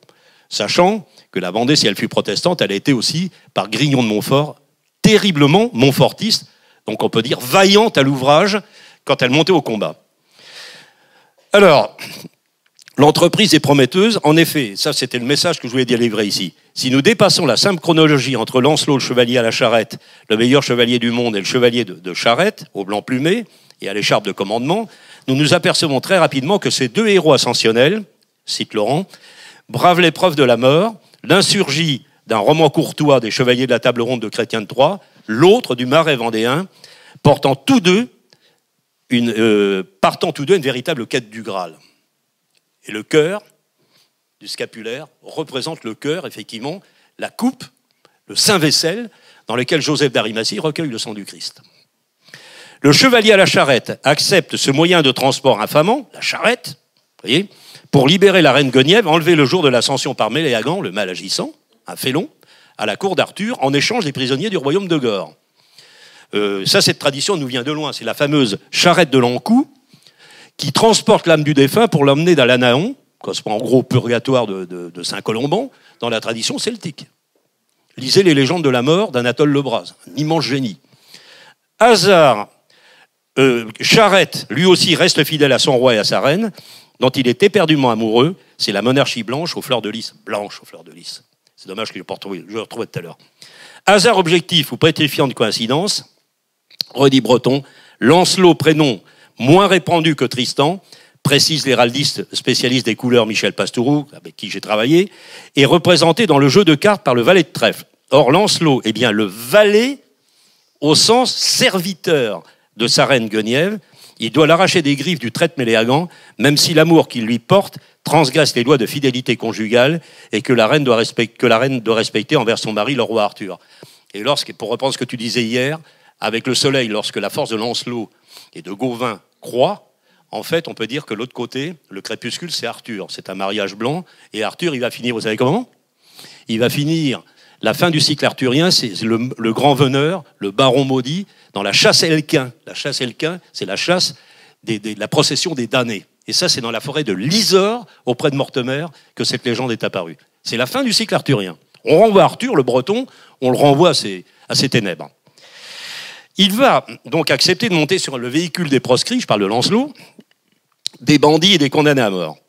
La charrette trouve certainement son modèle mythologique, je viens de le dire, donc dans la charrette de l'Ankou, mais il faut penser aussi que le passage d'un monde dans un autre, le royaume de l'ogre, des vivants, au royaume de Gore, des morts, c'est en fait ce qui nous rappelle le nocher ou le notonnier Caron, qui transporte dans sa barque, la barque de Khéops, le mort, avec des pièces d'or sur les yeux, sur la bouche, pour payer son droit de passage. Il traverse le Styx, qui fait 9 fois le tour des enfers, et on ne peut le franchir au retour, Caron, le notonnier, le nocher, peut le faire, qu'en buvant l'eau du Lété, c'est-à-dire le fleuve de l'oubli. C'est ce qui se passe. La charrette trouve son modèle donc mythologique dans cette tradition. Le carnaval hérite, et ça, il faut que vous le sachiez, de la mythologie occidentale. Le char naval est une antifête païenne qui, sur le compute calendaire, précède le carême avant Pâques. Il symbolise rituellement un voyage au pays des morts. Le royaume d'Arthur, royaume de l'ogre, celui de Baudemagu, royaume de Gore, sont séparés par un fleuve comparable à celui des enfers. Gauvin le franchit par un pont évage, un pont sous l'eau. Lancelot par le fil tranchant du pont de l'épée. Il passe du royaume des vivants au royaume des morts. La Loire ne serait-elle pas ce fleuve qui s'inscrit pour les Vendéens dans un rite de passage de l'eau? Après, ayons l'audace, c'est ce que j'ai aujourd'hui, de rapprocher la virée de Galerne d'un voyage sans retour dans cette quête d'une époque héroïque contre la barbarie des colonnes infernales de Turow, un voyage dont on ne revient jamais. Voilà la question que je pose sur cette archétypologie au sens jungien des deux récits, l'un légendaire et littéré, Chrétien de Troyes, le deuxième inscrit dans la légende issue de l'histoire, c'est-à-dire de la mémoire d'un peuple. Quand j'entendais Yasmina Reza qui disait chez Bunel qu'il n'y a pas de mémoire, c'est dommage que je n'étais pas sur le plateau. Je l'aurais fait relire à minimum les textes du philosophe Lévi Brûle et surtout de Bergson sur la mémoire. Le chevalier blanc, Monsieur de Charette, s'apparente alors au chevalier blanc de l'Apocalypse de Jean. Dans la gamme chromatique, le blanc est la contre-couleur du noir, la fusion de toutes les couleurs, le noir étant l'abîme de celle-ci. Et ça, on n'a pas encore connu la spectroscopie newtonienne. On n'en est pas arrivé là. C'est une valeur limite, une couleur de passage dans le rite. Schéma classique de mort et de renaissance, ce blanc d'Oberon, l'Albérie des Nibelungen, roi des Albes, il y a Alban ici, sans doute devenu les Albanais, pays des Illyriens, voilà un blanc, comme la Blanche Albion aussi, ou la perfide Albion, sur laquelle vont se réfugier les survivants de la guerre de Troie. Geoffroy de Monmouth, l'Historia Regum Britanniae, l'histoire des rois de Bretagne, qui va être reprise par Vasse, le poète normand, dit normand, qui lance le vieux roi Mordrin. Donc, c'est la enfin, ce qui réunit le royaume légendaire au personnage historique, c'est la loyauté absolue dans l'engagement et le refus de la corruption, de la félonie, de la trahison et la soumission à la forfaiture, à l'imposture. Le vieux roi Mordrin, dans les bras de Galad. Galad, c'est le nom de Lancelot avant qu'il devienne Lancelot, et c'est le nom du fils de Lancelot avec le gamin qu'il a eu avec la fille du roi Pélès. Et là, c'est la tradition iranienne. Et intéressant parce que Galad, c'est une province aussi qui se situe entre la Judée et l'Arabie pétrée, l'Arabie déserte. Lui dit que, alors, le vieux roi Mordrin, dans les bras de Galad, fils de Lancelot, dont ce fut le premier nom, exalte de bonheur et lui dit qu'il est le sergent de Dieu, vrai chevalier. Il ajoute à ce propos, et c'est à retenir, tu es vierge et plus pure que tout autre chevalier, autant que la fleur de lys, tu as un lys de virginité. Ah oui, c'est quand même troublant dans le texte. C'est ce qui permettra à Galad, à la différence de son père et de Perceval, d'approcher le Graal. C'est le second Lancelot, purifié de la faute, qui pourra approcher le Saint Vase, celui qui contient le sang de Christ recueilli par Joseph d'Arimathie, qui lui offre sa tombe aussi. Et ce sang vient du cœur du Christ, percé par la lance du centurion Longinus. Comment ne pas retrouver dans le scapulaire des Vendéens et de Charette ce cœur couronné de la Sainte Épine et le double cœur de la Vendée surmonté de la croix, du Golgotha, la croix du supplice. La croix, je peux vous en parler longuement, mais je n'ai pas le temps. Et ce fut celui de la Vendée qui avait subi cette croix glorieuse, celle d'une foi profonde, celle des petites gens jadis avivées par la vertu ascétique de Grillon de Montfort, missionnaire mendiant, ermite, qui méditait dans sa grotte du Mont Mervan, qui pourrait devenir le mont de la merveille. Et les ermites sont toujours ceux qui donnent leur identité aux chevaliers. C'est un ermite dans un cimetière qui dit à Lancelot, soulève la tombe qui est là-bas. Il soulève la tombe, il voit son nom, Lancelot, fils de Ban, roi de Banoïc, et neveu de Bor, roi de Gannes. Par rapport à ce que tu disais, Bor, une bordière, c'est une lance, c'est une petite lance.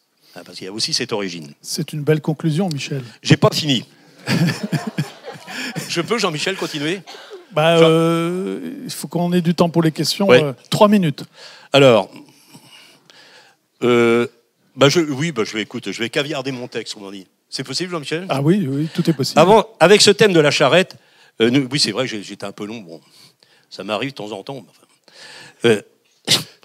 Donc, avec ce thème de la charrette, nous sommes confrontés à ce que Jung a consigné dans son inventaire à une synchronicité. Alors, ce qui est intéressant, Lancelot traverse la forêt, la Silva, menaçante, etc. À la différence de la Foresta, qui, elle, est entretenue et gardée par des officiers royaux. Il me semble qu'il y a, pas loin d'ici, un endroit où se sont réfugiés les bandits, c'est-à-dire la Gazela. C'est ça ? Grasla. Grala, oui, dites Grala. Monsieur de Charette, le chevalier vendéen, connaîtra les épreuves et les rites de passage du chevalier médiéval. Chrétien, voulant délivrer sa reine, est enfermé au royaume de Gore dans une tour dont il va s'évader bravant les bretèches et les machicoulis. Charette mènera un combat héroïque à Machecoul, le château de Gilles de Ré, maréchal de France. Machecoul peut être comparé au château de la Douloureuse Garde de Chrétien de Troyes, hanté par une créature des ténèbres qui, une fois délivré, devint celui de la Joyeuse Garde, là encore, curieuse ressemblance. Fortuite peut-être, il est vrai, avec Clisson, qui pourrait également faire penser au château de Blancheflore, dont Perceval s'était pris. Toujours cette blancheur dans la pureté virginale qui côtoie le rouge vif du sang versé par le Christ sur le cœur du scapulaire, qui s'oppose au rouge mat de l'enfer et de celui du révolutionnaire au pied des charniers et des guillotines. Je n'y vais pas par 36 chemins. Hein. Bon, je ne dirais pas que je suis un traître à la cause. Le chevalier du roman courtois ou de la chanson de geste termine presque toujours sa vie dans un ermitage ou un monastère. C'est d'ailleurs de ce prototype de l'ermite dans un scriptorium que cet idéal type naîtra sous la plume d'un clerc ou d'un copiste. Le chevalier de Charette refusera le bandeau et commandera le peloton d'exécution. Il sera comme Auguste empereur, maître de lui-même comme de l'univers, héros ascensionnel comme Lancelot, tandis que les noyades de Carrier, le caron perverti du fleuve des enfers, engloutissant les martyrs de Vendée dans les eaux de la Loire. Un historien sérieux, ceci est respectable, nous dira que l'histoire ne se répète pas, même si Hegel en a parlé.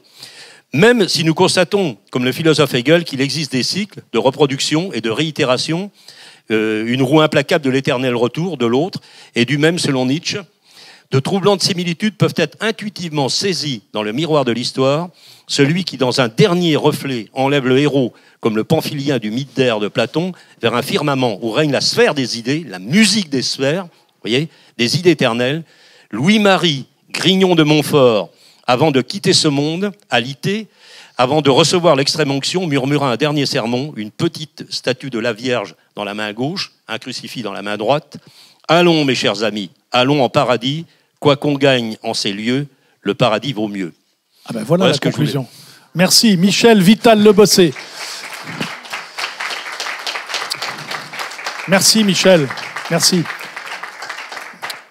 Combattu souvent, battu parfois, abattu jamais. C'est la devise du chevalier de Charette. Absolument. La première question. Il faudrait bien que nos contemporains prennent de la graine. Voilà, on va pouvoir vous passer le micro pour des questions. Je voulais juste amener une petite précision sur ce que vient de dire Michel à propos du général Charette. Et je crois que ça, tu ne le sais pas, c'est quelque chose que j'ai découvert il n'y a pas longtemps.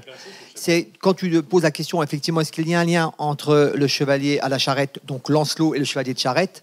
Je dis oui, parce que en fait, le chevalier Lancelot, en fait, il accompagne l'avènement christique. Il inaugure l'ère du poisson. Et dans la langue des oisons, on parle bien de celui qui lance l'eau. Et Charette clôture l'ère du poisson Parce qu'en fait, il vit à la fonte close. La fontaine close. Ouais. La fontaine close, ça c'est autre chose. Oui, mais on ferme l'élément eau du poisson, vous voyez. La fontaine, par rapport à ce que tu dis, alors là je peux rebondir là-dessus. Alors, oui, micro. La fontaine, c'est près des fontaines qu'on rencontre les fées. Or, Guenièvre, Gwenifère, Gwen. Blanc, Gwen, l'âne. Donc l'ouverture et la fermeture. Oui, mais ça c'est extrait. Bon, là c'est une connotation du coup très intéressante que tu trouves dans le cantique des cantiques du roi Salomon. La fontaine close, ben, c'est quand même bien ça s'apparente à la femme. Vous voyez ce que je veux dire? Donc oui. La rencontre de la fée près de la fontaine. Ou, alors ça c'est extraordinaire parce que dans le Lancelot de Chrétien... Là on pourrait travailler sur la matière de Richard Cœur de Lion et puis la maison de Lusignan là-dessus, et on aurait beaucoup à dire. Ah oui, bah ça... Alors, deuxième chose, à propos des deux épées que tient Pierre, il faut savoir qu'en vérité, il est le porteur du verbe, Pierre, puisque l'épée, c'est à double tranchant. C'est le verbe qui guérit, ou le verbe qui détruit. D'ailleurs, on a beaucoup d'iconographie où on voit le Christ qui tire la langue et c'est une épée. Hein, faut bien comprendre. Maintenant, sur le chiffre 9, comme tu sais, moi j'habite le fief de la Maisonneuve. Est-ce qu'on peut y voir effectivement les traces d'une commanderie templière? Le chiffre 9, je pense que c'est important que tu nous en parles. Ah bah ça tombe bien. Cherchez où vous trouverez. Vous savez, connaissez le... Je ne vais pas me mettre à faire mon curé de paroisse, du moins mon vicaire de... Oui, pour le... Alors... Là, on va pouvoir. Là, on passerait des heures là-dessus. 9 est un nombre, c'est un nombre pythagoricien. Pythagore, c'est pour dans la démarche, on peut dire, de la recherche des nombres sacrés. Je crois que le nombre 9, il est là, au centre de tout. 5, j'ai dit tout à l'heure.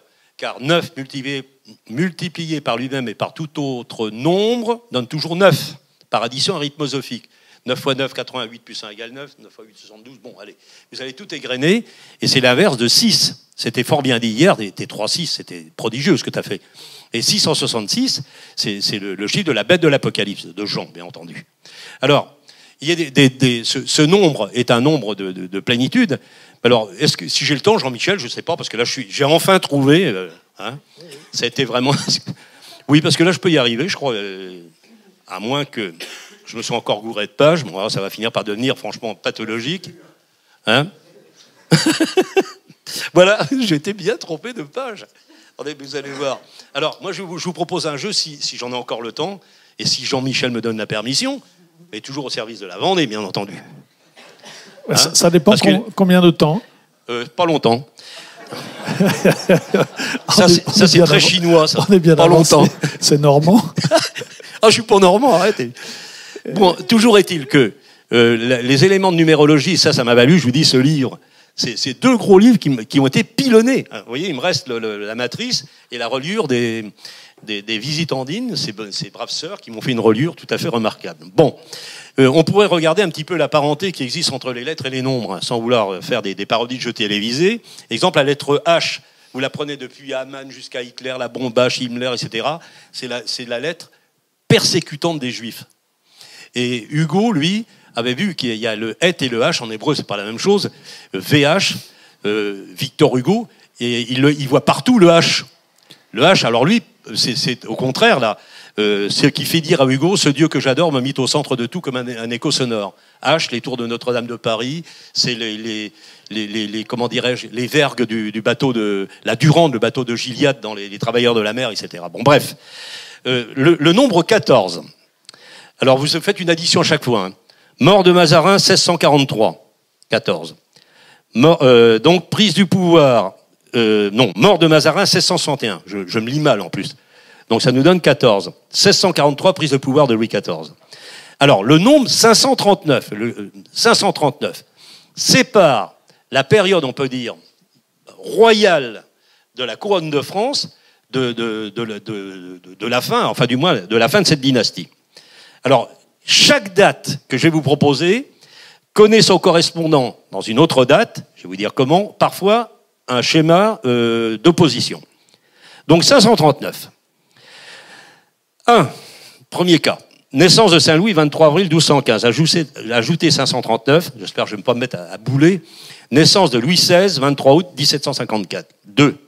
Naissance d'Isabelle, sœur de Saint-Louis, 1225. Ajoutez 539, naissance d'Élisabeth, sœur de Louis XVI, 1764. Signale qu'Élisabeth et Isabelle, c'est le même prénom, hein, en hébreu. 3. Mort de Louis VIII, père de Saint-Louis, 1226. Ajoutez 539, mort de Louis, dauphin, père de Louis XVI, 1765. Quatrième cas de figure. Minorité de Saint-Louis. Vous voyez pourquoi la fac me regardait d'un œil tout à fait inquiet. Mais j'ai continué quand même. J'ai continué. Minorité de Saint-Louis, comme roi, elle commence en 1226. Ajoutez 539. Vous avez la minorité de Louis XVI comme dauphin en 1765. Pour la petite histoire, vous savez que ça figure dans ma thèse que j'ai soutenue. Je ne sais pas si vous voyez l'ambiance qui régnait dans la salle des conseils. Payen m'a bien soutenu, parce que j'avais dit que je ne céderais pas là-dessus. Ça m'arrive aussi d'avoir la tête au carré. Cinquième cas de figure, mariage de Saint-Louis, première démarche, 1231, ajoutez 539, mariage de Louis XVI, 1770. Sixième cas de figure, majorité et gouvernement personnel de Saint-Louis, donc nous sommes en 1225. 539, avènement de Louis XVI, 1774. Septième cas de figure, Saint-Louis victorieux conclut une paix avec Henri III, 1243. Plus 539, Louis XVI victorieux arrête les préliminaires de la paix avec Georges III, 1782. Huitième cas de figure, je vais vite. Un prince d'Orient annonce à Saint-Louis par une ambassade le désir de se faire chrétien, 1249. Plus 539. Un prince d'Orient envoie une ambassade à Louis XVI pour les mêmes dispositions, 1788. Neuvième cas de figure, captivité de Saint-Louis, 1250. Ajoutez 539, captivité de Louis XVI, 5 et 6 octobre 1789. Dixième cas de figure, Saint-Louis captif, abandonné des siens, ajoutez 1250. En 1250, ajoutez 539, quand on va vite. Louis XVI, captif, abandonné des siens, les princes s'éloignent, l'immigration commence, 1789. On peut s'arrêter là, Michel? Non, je peux pas. Ah bon? Je peux pas, j'ai quelques cas, je te jure. Il y en a combien? J'en ai 15. Bon, allons-y alors.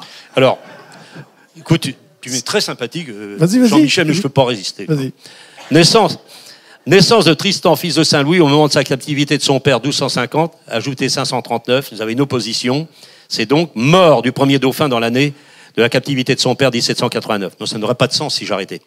12e cas de figure, commencement des pastoureaux dont l'apostat Jacob était le chef, 1250, ajoutez 539, commencement des Jacobins en 1789. 13e cas, j'y arrive, Mort d'Isabelle d'Angoulême, 1250, 539, vous avez une opposition. Naissance d'Isabelle d'Angoulême en 1789. Oui, c'est troublant quand même. Mort, 14e cas, j'arrive à la fin. Mort de la Reine Blanche, mère de Saint-Louis, 1253. Mort du royaume d'Ulysse ou mort de la monarchie blanche, 1792. 15e cas de figure, Saint-Louis veut quitter le monde pour se faire jacobin, 1254. 539, Louis XVI quitte le monde de la vie parce qu'il est livré aux jacobins. Et je termine, mon cher Jean-Michel. 16e cas, au retour de sa captivité, Saint-Louis visite la Madeleine en Provence, 1254. Ajoutez 539, la captivité de Louis XVI, roi martyr, se termine sur l'échafaud et à son inhumation dans le cimetière de la Madeleine, où l'on conduit les provinciaux dits Marseillais. C'est quand même troublant.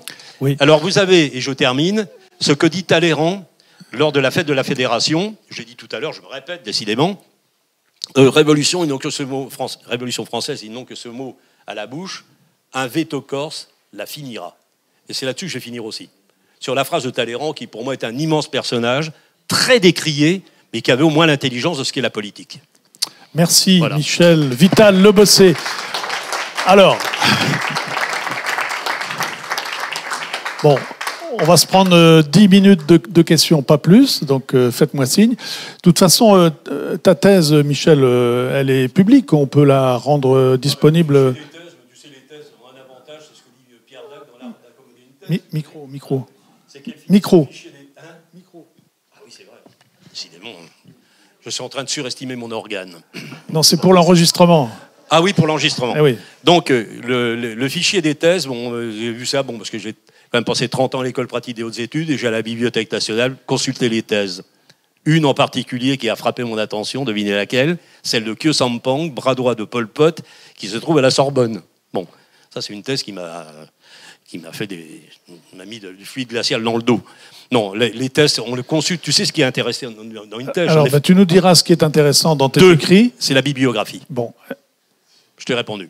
Eh ben voilà, donc on vous rendra disponible les meilleurs textes de Michel Vital Le Bossé. À prendre ici, hein, vous avez des photocopies, partez pas sans. Bon, partir à oui, Caen, en plus, on va avoir de la matière. il y en a, oui, tu distribues. Alors, qui a envie de poser une question? Allez. Karl Jaspers disait que les questions en philosophie sont plus importantes que les réponses. Et le professeur Alfred Sauvy, un jour, je présidais une séance. Sauvy, c'est le plus grand démographe contemporain. Il se penche vers moi, il avait un cheveu sur la tête, comme tonton Molécule. Il me fait « Jeune homme, vous n'êtes pas encore féru en la matière, me dit-il, mais les questions, il ne faut pas m'en poser, elles sont toujours idiotes. » Il prend son cartable, il s'en va. J'étais tout seul. Alors, oui Michel, je suis désolé, c'est pas forcément une question, mais c'est plutôt la relation.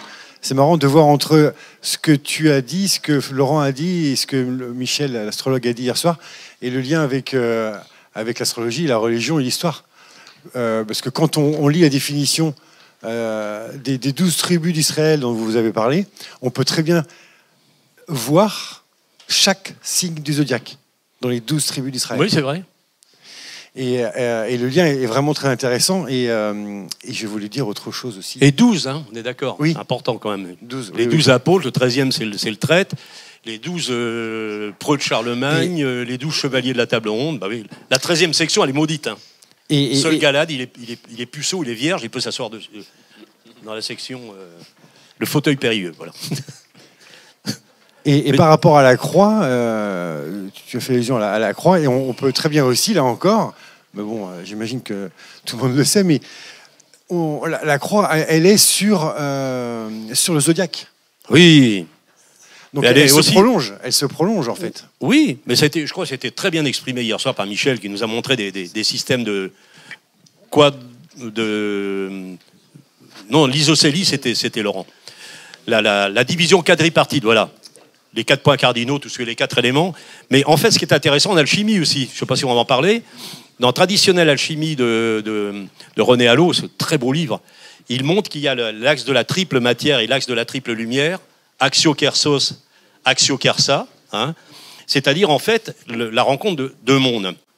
Le monde du quaternaire 4, c'est donc le monde horizontal, c'est la surface, et le volume, zénith et nadir 2, ça vous donne 6. C'est-à-dire le scénaire. Bon, ça, c'est dans la symbolique, c'est connu. Et la croix n'est pas l'apanage. Bon, moi, je n'ai pas eu le temps de développer ça. Et parce que, vous savez, par rapport à ce que tu viens de dire, c'est que les Templiers et beaucoup on dit de sectes, mais vous savez, c'est au sens initial. Hein. Sectes, ce sont des petites communautés. Rejettent la crucifixion du Christ, enfin du Christ, celui qui est adoré par les chrétiens, en disant que ça pouvait être Simon de Cyrène qui porte la croix du Christ à un moment donné. Et tu as ça aussi. Je te remercie, Laurent, pour cette bienveillance à mon égard qui me touche toujours. Il m'a dit qu'il y avait un effet miroir, comme des cellules souches et les neurones miroirs. Il m'a dit qu'il était ébloui, mais par lui-même en me regardant. Vous voyez, c'est un effet de renvoi. Ça s'appelle ce que Coluche appelait un prêté pour un rendu. Mais la division quadripartite, effectivement, est importante parce que là, on peut dire une relation à des archétypes dont j'ai parlé de Carl Gustav Jung.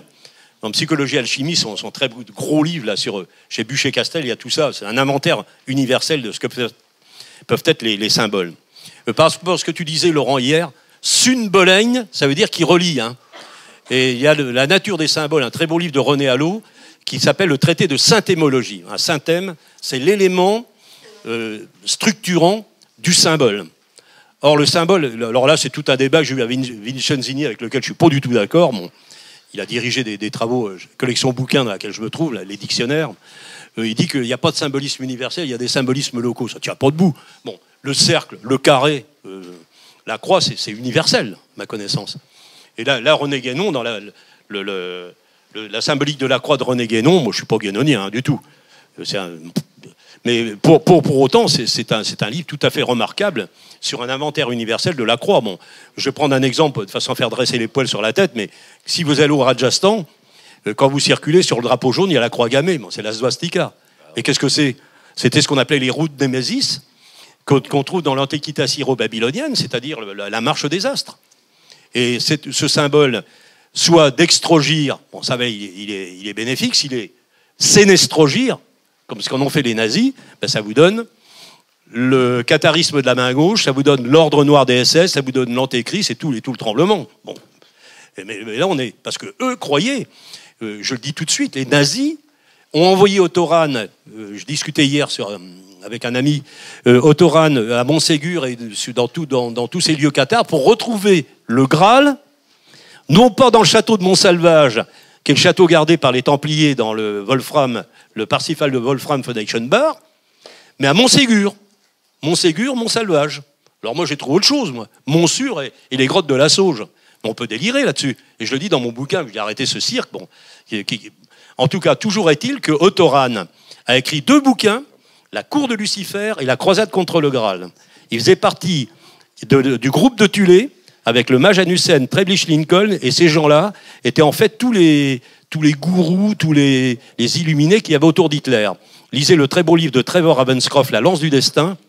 Un certain docteur Johannes Walter Stein a été récupéré par le génial Churchill, qui l'a tiré les vers du nez sur ce que Hitler et Himmler avaient dans la tête.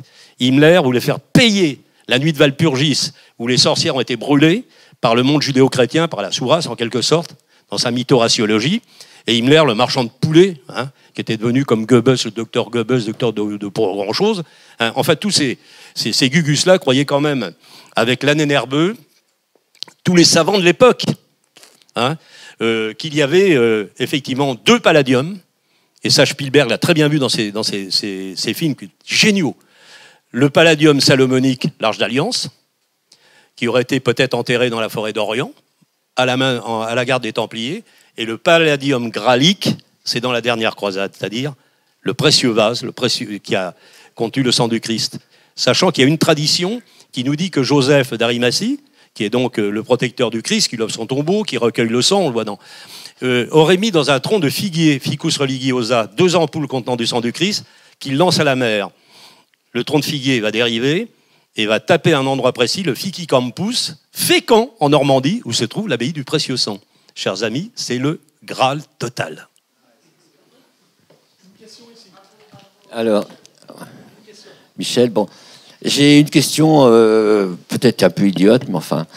Donc, c'est-à-dire que Aliénor d'Aquitaine, dont tu parlais tout à l'heure, c'est un personnage central du Moyen-Âge. Bon, tu as dit également qu'elle a eu beaucoup d'amants. Oh bah oui. Et qu'elle a eu 11 enfants. Oui, 10 ou 11. Comment ils se débrouillent? Je peux pas vérifier. Alors, ma question, c'est comment se débrouillent les généalogistes avec une femme centrale qui a 11 enfants avec une multitude d'amants? Oh, mais ça, c'est une... Oh, mon pauvre ami, mais alors là, on n'en sortirait plus. C'est les généalogies. Alors, le Moyen-Âge, d'abord, toutes les héritages en droit dynastique se font par les neveux. On voit d'ailleurs dans tous les gestes de Garin, décidément, cette mouche. Que diable, hein. Allait-elle faire dans cette galère? Donc, ça se fait par les neveux. On voit, par exemple, Roland, Rotlan, l'homme rouge, par rapport à Gauvin, Guenlan, l'homme blanc. Ça, c'est Cornouailles et Pays de Galles. On pourrait épiloguer là-dessus. En fait, Roland, c'est le neveu de Charlemagne. Bon. Gauvin, c'est le neveu d'Arthur. Guillaume d'Orange, Guillaume au Cournet, le balèze, là, dans la plaine d'Aliscan, qui va écraser les Sarrasins, lui tout seul, épouser une femme qui est convertie, qui s'appelle Guibourg, qui le fout à la porte de sa citadelle. Il est le neveu de Girard de Vienne, qui lui-même est le neveu d'Emery de Narbonne. Dans la geste de Don de Mayence, Renaud de Montauban est le neveu d'Aymon de Dordogne, qui lui-même est le neveu... Bon, vous savez pourquoi? Parce qu'en fait, l'oncle, ben oui, mais l'oncle est le plus proche de l'enfant, puisqu'il est le frère de la mère qui l'a mis au monde. Ça, c'est le père utérin, en fait, quand on réfléchit. On voit ça j'avais travaillé dans ma thèse, moi, les structures élémentaires de la parenté de Lévi-Strauss, bon, et là, on retrouve facilement ce truc. Alors, les généalogies, ben si, on a une descendance, quand même. Léonore, par rapport, dans l'obscurité, je vois pas qui m'a posé la question. De Louis VII et d'Aliénor d'Aquitaine va naître Marie de Champagne, épouse de Philippe d'Alsace. Et puis après, bon, il y a toute une descendance, effectivement. La descendance, ça va jusqu'à Richard Cœur de Lion, dont il était brillamment question hier soir. Lequel Richard Cœur de Lion, grosse question, puisqu'on est en plein dans le sujet, était-il templier ou non? Moi, je le pense, qu'il était templier. En tout cas, ce dont je suis absolument sûr, pour avoir planché sur ce personnage avec mon ami Jean Marcal. Vous avez peut-être connu Jean Marcal. Cheveux blancs qui ressemble à Léo Ferré, 107 bouquins écrits, une bouteille de whisky de moyenne par jour, traduit en 17 langues. Voilà Jean. C'est un de mes grands amis. On a fait beaucoup de radio, de télé ensemble. Bon. Et il a écrit c'est lui qui a refait tout le cycle du Graal dans les éditions Pygmalion. Et en fait, on avait planché ensemble, moi sur Gérald le Gallois, et lui sur la chevalerie aussi un peu d'Orient et d'Occident. Et à un moment donné, il était en fin d'après-midi, il était un peu mûr. Il y a une personne qui pose la question ah, mais la chevalerie, c'est merveilleux, c'est les codes de chevalerie qu'il faut sortir de l'obscurantisme médiéval. Elle se fend d'un discours. Il lui fait ah, ma petite dame, l'idée, dans tout ce que vous m'avez dit là, il n'y a pas grand-chose. Parce que la chevalerie, c'était de la merde. Et tous les chevaliers étaient des salauds. Il dit comme ça. Ça c'est voilà fin, si vous voulez, d'un cycle qui avait été, mais alors prodigieux. D'un point de vue d'un théâtre d'image, comme on disait au XVIIe siècle, un peu comme les, comment dirais-je, les films de Romer, vous savez, hein, ça se termine par un truc, mais alors presque scatologique. Moi, j'avais beaucoup apprécié, c'était la chute, parce que je trouvais ça très drôle. En de fait, vous avez, bon, les Templiers, effectivement, on glorifie énormément, on sublime, voilà. On sublime, mais il y avait beaucoup de mercenaires là-dedans. C'était un peu pour Wagner, bon. Mais enfin, il y avait plein de voyous, de repris de justice, qui sauvaient leur tête là-dedans. Bon, ça faut savoir ça. Alors, autre question. Non, je crois que ma question, c'est comment est-ce que tu souhaites conclure? Y a-t-il eu... Rapidement. Oui, alors je précise rapidement, mais bon. Et Jean-Michel, je l'attendais. C'était le. Oui. J'avais un copain qu'on appelait éventuellement, parce qu'il disait toujours éventuellement, probablement. Alors bon, il avait le nom d'un adverbe. Donc, tout simplement que moi, ma conclusion elle sera la suivante, à savoir que c'est un grand merci d'avoir été reçu dans cette entreprise que je trouve absolument merveilleuse, celle que vous menez. Et moi, si vous voulez m'utiliser pendant que je suis encore pas trop gâteux, bon, je vous conseille de le faire. Ça peut, moi, pour un apport qui sera vraiment, tu l'as dit, Jean-Michel, hier, armoricain. Hein. Parce que l'armorique, c'est pas simplement la Bretagne, ça va plus loin. Les racines s'enfoncent dans ce que vous appelez. La nouvelle armorique. Et donc, il y a ça. Et puis, le message que je voulais délivrer, c'était sur la figure du héros. Je crois que vous êtes tous des héros, vous tous, Jean-Michel, Laurent. Quand je vois tout le travail que vous avez fait, moi, je tire mon chapeau avec plumet, blanc, devant une telle entreprise, parce que c'est vraiment... j'ai toujours cru en tout domaine, qu'il y a un seul verbe que les gens devraient inscrire sur leur baldaquin, c'est le verbe persévérer. On est dans une société de feignants. Je suis désolé de le dire. Eh ben voilà, ce sera la conclusion. Merci beaucoup, Michel.